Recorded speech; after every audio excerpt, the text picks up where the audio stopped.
You done the potatoes? Aye, totties are ready, aye. Good. Let's have a look. No, that's not going to do. There's still wee nicks of skin left in them, look. So? So that'll no do. This party that are coming in are inspectors for the tax office. I've catered this do for 12 years. Let me tell you something. If there's something I've learned about tax inspectors, it is that they're finicky. How do you mean? They feel honour bound to pick holes in things, pull you up for the slightest wrong detail. You pulled up before, aye? Aye, the first year. I've been really careful since then. See, let me explain something. Although it's no hot cuisine we're doing here, for these inspector guys, everything has to be perfect. So if it's salmon mousse you're making, it can't be wobbly, it's got to be firm, right? If it's an omelette you're making, it can't be runny in the middle and all brown and burnt on the outside. Anyway, they're all having prawn mari rose for starters, eh? How many have you put out? 26. Right, they'll be here in a couple of minutes. So, we'll both start in the middle and work our way out to either end. Okay?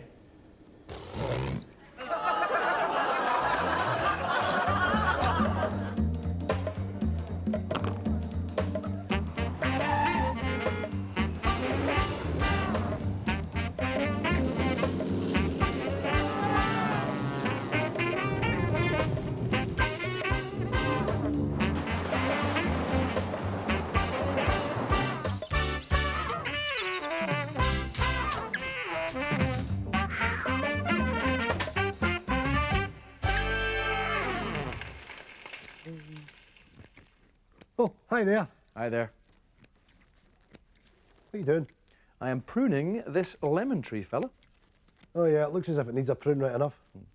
Oh here, did I tell you those two girls have moved in next door? Noted. That's why I'm pruning this lemon tree. Don't see the connection. Well, I went down the Chinese garden centre to buy this, because how cool is this going to be? When we invite those ladies round here for a, you know, an evening cool one, little freshener, how cool is it going to be when I just pluck one of these lemons off the tree for the drinks? Oh yeah, and then we go over to the bar, slice the lemons up, put it in the gins. See, that's the sign of a bad party. When you go and they don't have any fruit, any lemons to put in the drink. Perfect. And everybody knows the ladies love flora, fauna, plants, bushes and shrubbery. That's fantastic. Well, get this. I've made a list of other things that we need, right, to attract women in here. Let's see it. Right, get a load of this. Okay. Whoa, it says at the bottom of this list, £7,500. Well, that's what we're going to need to put the place straight. Okay, mind if I do a little bit of pruning? Okay, fire away. Waterbeds, we don't really... Waterbeds are great, though. Oh, yeah. Sex and love. No question they're great, but we can't afford them. Okay. What about mood lighting? Now, you need mood lighting. That's important. The women come in here, you get the remote control, you put the mood lighting down. Oh, sweet. But could we not do with a dimmer switch out of the B&Q? How much would that cost? I don't know, 12 quid? Saving. Okay. Digital stereo. A digital stereo. See, that's where it's at. The music's got to be right. If you get people in here that's a real crappy thing, that's no good. You've got to have the good music. Sex and love. I've got a 70s tape recorder through there that would serve the purpose. I know it's the size of a suitcase, but needs must. Right. What's this? Laughing Boys. What does that mean? You don't know what Laughing Boys are? No. Right. What we do is we get 6 actors, right, to come here and sit here while the women are here. Every time you make a crack or make a statement, they howl with laughter, right? And that impresses the chicks, you see? Fantastic, but it's 100 quid a skull times 6. Too much. All right, fair enough. There's nothing on that list we can afford, Ford. Yeah. Only get the lemon tree. That's all we got, the lemon tree. Right. What are you doing? Grab a cushion. We waft the scent from the lemons, right, into the landing. They smell it and they come in. Genius! Come on. Come on, ladies. Smell those lemons.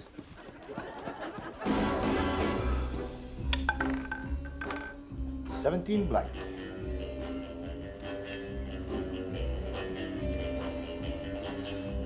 Excuse me, do you mind if I just squeeze in there? Oh, certainly. Sorry, mate. Sorry. Right, I'll have 50,000 on 14. 50,000 on 14.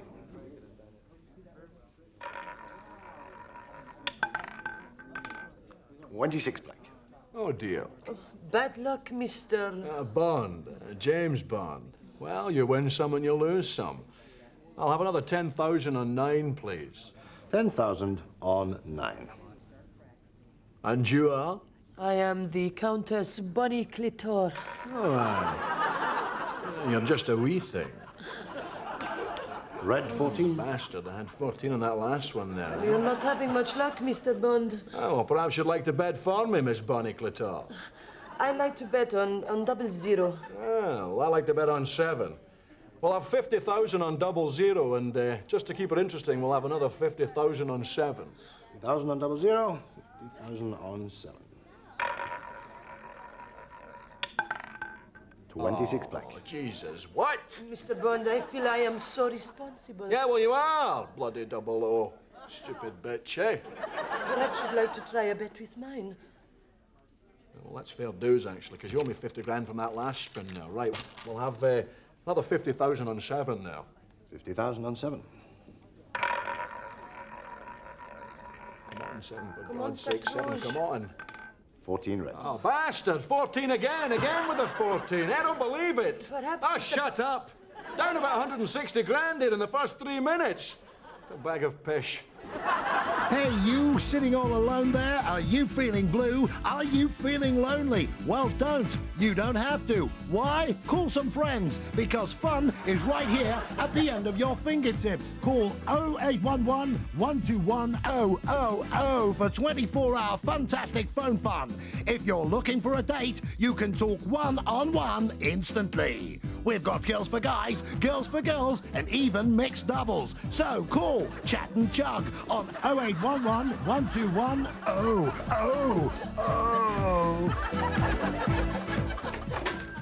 Hello, sir. Good evening. It's lovely out tonight, isn't it? Aye, it is, aye. You were in last night, weren't you? Yep. Buying pita breads, eh? I remember.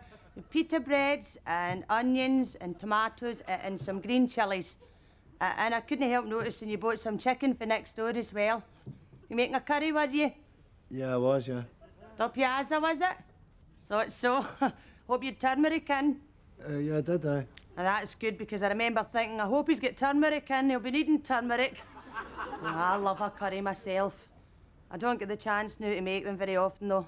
Don't even get the chance to go to an Indian restaurant, you know. Stuck in here every day on my own. Not buying wine tonight, sir? Sorry? I couldn't help noticing you bought a bottle of white last night. Entertaining, were you? Well, as a matter of fact, I was cooking for my girlfriend. First time you cooked for her, was it? Aye, it was, aye. Thought so. That's great, that, having the new girlfriend round, cooking for her, and getting to know her. Couldn't tell you the last time I had a fella stuck in here on my own day after day. So what's the story of the night then? Did you make too much tapazia, did you? Think you come in and buy some pita breads and just take him home and finish it off, eh? Aye, something like that. You on your own tonight then? Mm-hmm. Well, be a shame to waste all that food. And as I say, I love a curry. I mean, I knock off in half an hour. Why don't I get a couple of individual trifles and come round to yours and I'll help you finish it, eh? What do you say to that? Can I just pay for the pita bread? Certainly. It's 89 pence, please. Thank you. That's 11 change. There you are. What about maybe a wee cup of tea later? Your girlfriend will not be around forever. Then where'll you be? Lindsay, I think you're lovely, and I would really like to get with you. Nah.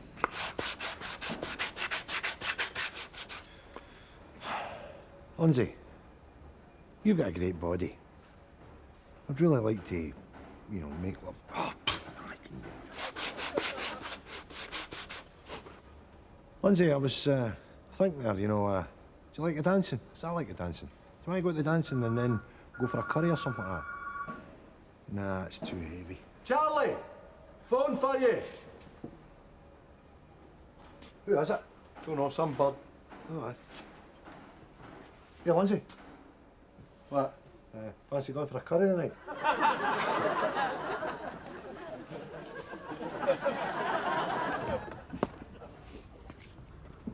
Phil Rogers has an impressive CV. 2 years senior editor at cult magazine Splot, before moving on to revitalize ailing comic The Bimbo in less than 8 months. Now Phil reckons he has met his biggest challenge yet, becoming editor-in-chief of the children's comic book, The Crackle. In just 5 years, The Crackle's circulation has dropped dramatically from 3 million copies to just 250,000 per issue. It's Phil's job to turn it around, and needless to say, some of the artists are wary of the impending changes. Well, I started 29 years ago. Mr. McIntyre himself started me. He gave me the job. That's when he was still living, of course. And I created... I actually created Handy Ted. Originally, it was going to be called Fix It Fred, but, well, as fate would have it, you know, it turned out to be Handy Ted. And, hey! So, anyway, it's been the most popular character in the Crackle. In fact, he's been front page Ted for 900 issues. And for that single fact, I'm very proud. I really am. Very proud indeed. Phil calls a meeting. Right. First up, we're killing Handy Ted. Hey! Oh, my! Oh, no, I didn't hear that. I did not hear that, eh? Polly. You're the killing Handy Ted! Right. Can anybody tell me what is wrong with this? Eddie's 11. There's nothing wrong with that. Look at the manager. He's wearing flares, for Christ's sakes. And as for his teammates, look at their haircuts. They look like the Bay City Rollers. And Eddie Lyons, the star player, he's driving around in a car that looks like a Vauxhall Viva. And what's the storyline, eh? Eddie can't play because he'd lost his boots? That could happen. Eddie would have a Nike sponsorship. There'd be 1,000 pair of boots in there. Changes, gentlemen. You don't like them, you know where the door is. Fear has descended over the cartoonists. They struggle to come to terms with Phil's new modern image. Well, I've got a few ideas. This one here is Peter's Pumpkin. Now, that's about a wee boy, Peter, and he befriends a magic garbage, isn't it? A month later, the artists meet with Phil. It's make or break time, and tension is at an all-time high. For some of the artists know this is their last chance to save their jobs. Right, Willie, you're up first. What you got? Nettie on the internet. That's what I've come up with. Now, she's an orphan. She's got no mother or father, but anyway, she's been given this present of a computer for her birthday, you see. I like it so far. Go on. Right, well, she travels about the internet. Like that, you see, because you can see it all, you know, because she's in amongst it, you know, and she's got her internet chums, and she has adventures with them and that sort of thing, you know. How do you mean? Right? Well, she flies. She can fly, you see. Flies in amongst the... It's a modern computer, you see. So it's got all the internets and all that sort of thing inside it. You don't know what you're talking about, do you? Let me show you this. This is Peter's Magic Pumpkin. You know, there's a magicness about it. Oh. Clear your desk out, mate. You're finished. Let's go there. The new edition of The Crackle hits the streets with all the new characters, but circulation figures are in freefall and an angry mob are baying for blood. Now it's Phil's turn to feel the heat.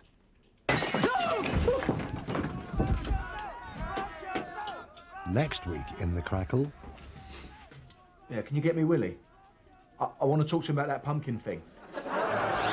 One of the most dangerous manoeuvres on the road is overtaking. Pay close attention to the idiot on the right, who without signalling pulls out directly into oncoming traffic. There he goes. Now anyone coming the other way has no chance. Luckily in this situation, no one was hurt, and the reckless miscreant is now being detained in Banff Abattoir. Charlie, listen to me. What? Charlie boy, just put the knife down. What's it to you, Jimmy boy? What's it to me? I just don't want to see you doing anything stupid. I want you to think about what you're up to. What do you mean, what I'm up to? Just gonna know. Gonna know what? Gonna know use that knife to spread Philadelphia on your bagel. Jimmy boy, I'll spread Philadelphia with whatever knife I want to. But that's a breed knife, Charlie. Here, use this spreading knife here. I'm no wanting your spreading knife, Jimmy boy. I don't like spreading knives. I like breed knives. You're gonna get Philadelphia all in it, Charlie. So what if I do? I'll take care of it, right? How? I'll wash it in the sink. Well, that's all right, eh?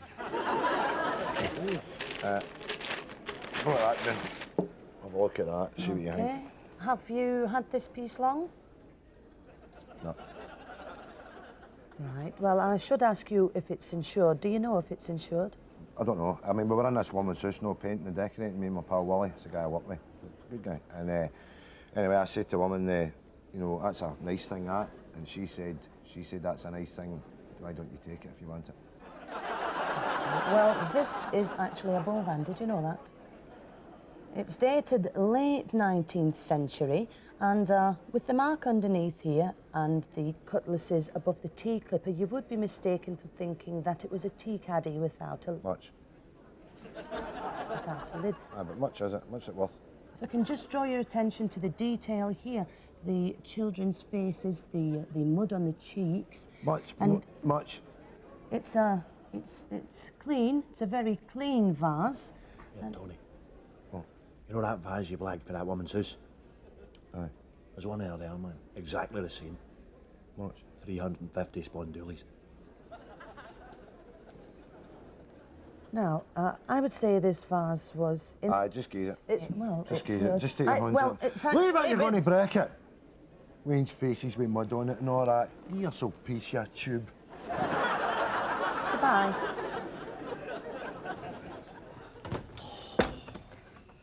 Oh, James, I'm sorry I'm late. Oh, Gary, at last. I'm sitting here all on my Jack Jones and thought you were giving me a pure rubber diggy. Oh, you dancer. Oh, I was running a hint myself. Had to get a taxi. A Joseph K. Baxi. Oh, the very same. What a hoot. Oh, and the taxi driver. Well, what a Glasgow man. A Glasgow Jimmy. Full of the banter. Non-stop. Sitting in the back there, I could hardly make a word out.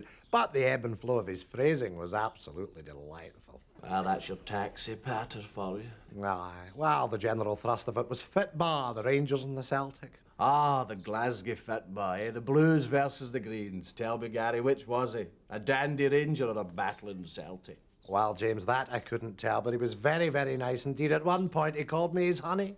No. Oh, I tried to tip him, but he just threw it back and said, keep it, hon. Ah, the famous taxi banter of the Glasgow Jimmy.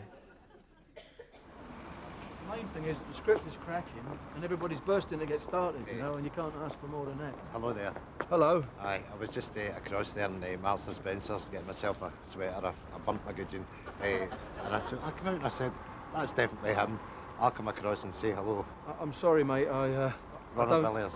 Ronald Villiers, still nothing. Still... Would he come and pump? Oh, you auditioned for us. That's right. Oh, That's smashing. right. That's Aye, great. That's aye. great.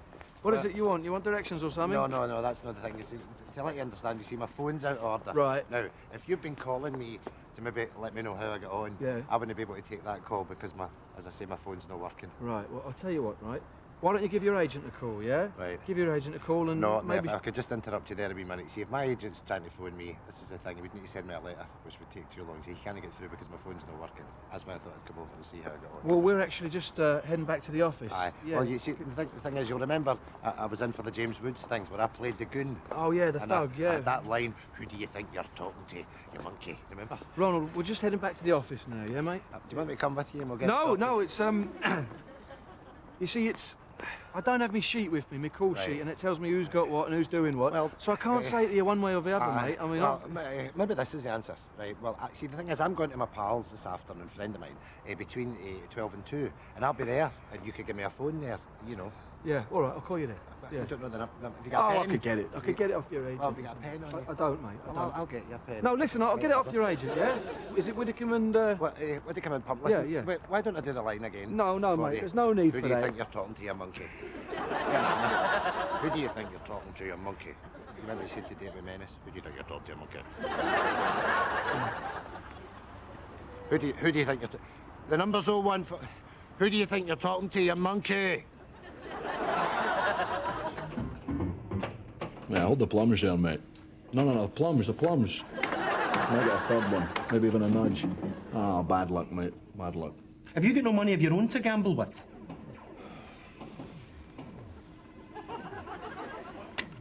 OK, Betty, let's talk some more about the Barrowlands and VE Day.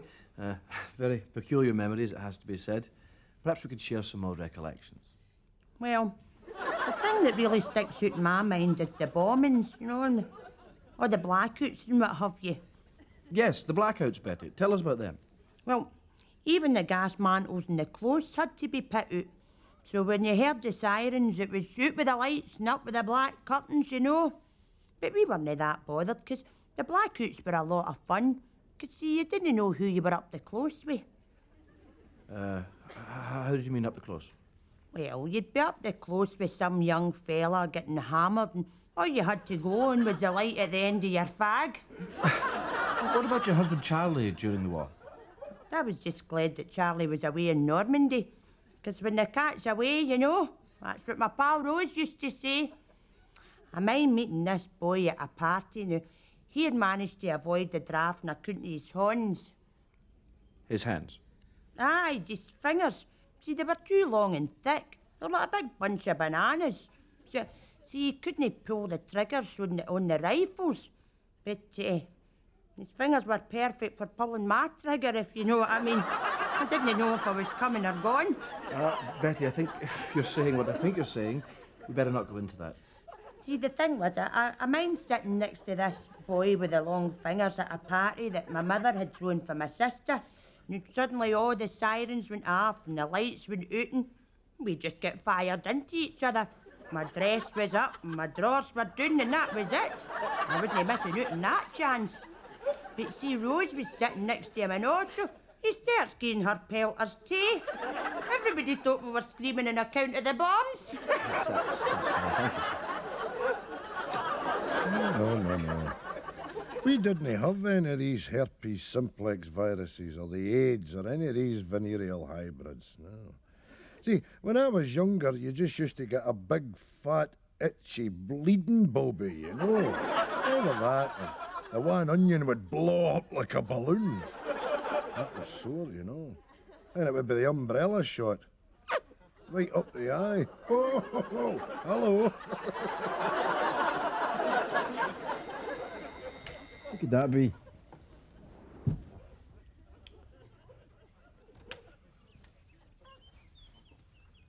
Hello? Hello there, it's Dr. Chambers here from the DSS. I'm here to reassess your claim for disability benefit. Right. Aye. Hold on. Who is it? It's the bloody DSS! What do they want? They've come here to assess our disability claim! We're not claiming disability. Aye, we are! Hey! I've been claiming it for 2 years. We get £60 a week between us. What are we gonna do? I can't go in prison. Mark's gonna take it. Just tell them we're too ill to see them. Right.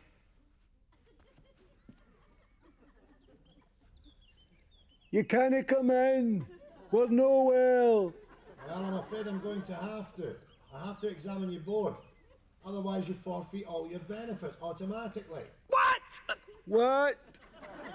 Look, it's a new policy. I don't make the rules. Hold on. He says we'll lose our benefits if we don't let him in to examine us. Captain, we'll just have to let him in. There's nothing wrong with us. We'll get done. Well, what did you put down the claim form? Hey, you can walk, and I've got a permanent groin strain. Right, come here. Oh, is it? Oh! Oh! Oh! You stupid bitch! What'd you do that for? Here, you do me. Come on.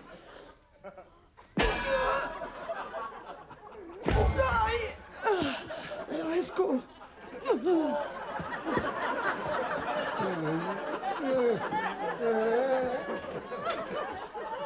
Come away in, Doctor. Thanks very much. Right, Mr. Afsar. Oh. After's next door, mate. 24B. Not it.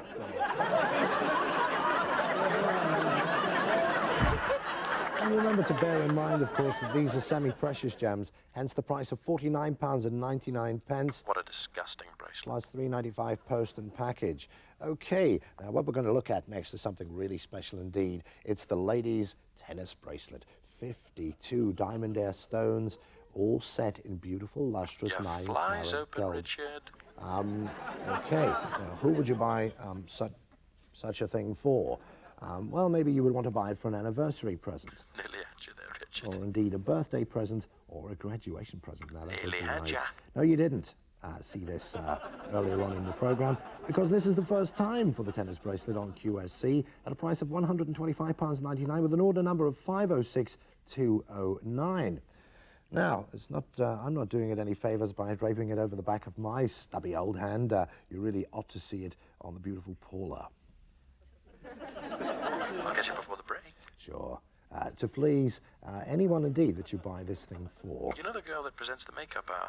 Truly lovely, I think you'll agree. Take one more look. Her name's at Liz. Well, this beautiful morning she got a new contract, Richard. tennis, bracelet. Call now if you want to order this thing, and this soon could be gracing the wrist of your She's on £5 more than you. bitch. Now the earrings. Let's have a look at them. Later tonight, our season of Tartan Briefs continues with The Muthi.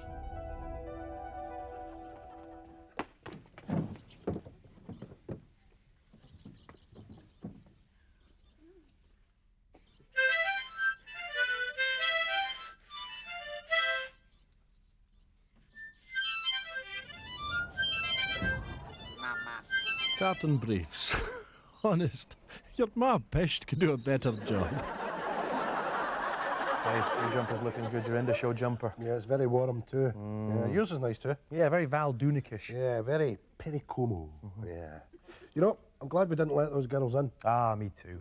I don't know what I would have said to them. What would have been your opener? I would have probably started with something traditional and safe, like "All right, ladies." All right, ladies. You know where you stand with a phrase like that? I don't like the sound of that. It's a bit non-PC. Well, it's okay in an ironic sense. I suppose so. All right, girls. All right, ladies. Yeah. Do you know what I hate? What's that? I hate guys that make that phrase to other guys. You know, that actually say "all right, ladies." So you're to sitting in other the guys. pub, you're with your friends, and a guy who comes in who's on the fringes of the friend gang and says, "All right, ladies." All right, ladies. Ooh, and you feel a wee bit, it's a horrible thing to say to another human being. "All right, lassies." Or they'll say, "You want a drink, girls?" Like Speaking that. of drinks, do you want to... I'm Well, going to I'm get absolutely parched. I could go an Iron Brew or a Cola or something like that. Well, I'll go to the bar and get us a libation. Good.